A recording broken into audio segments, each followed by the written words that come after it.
una regione che non si può certamente definire terra di insediamento mafioso,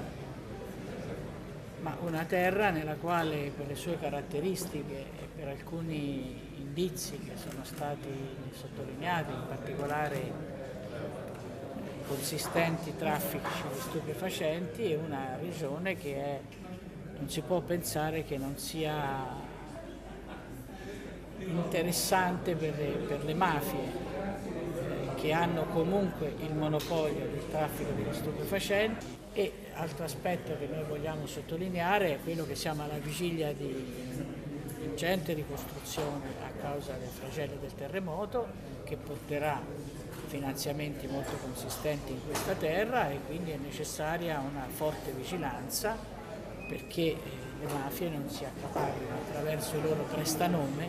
magari appalti importanti nella ricostruzione. Attenzione anche sul porto e attenzione anche a un dato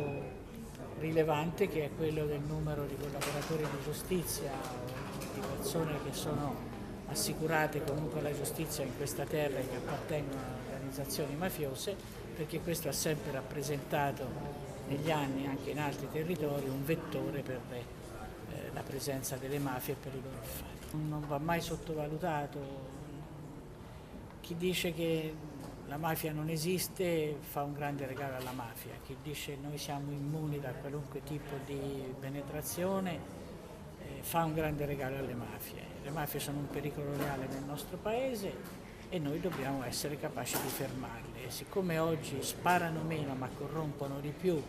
e sono più di prima capaci di creare complicità e possono attraversare tutti i varchi che vengono aperti dalla sottovalutazione, noi diciamo alle istituzioni, che peraltro abbiamo trovato allerta, e anche alla società civile di questa regione, che è una società forte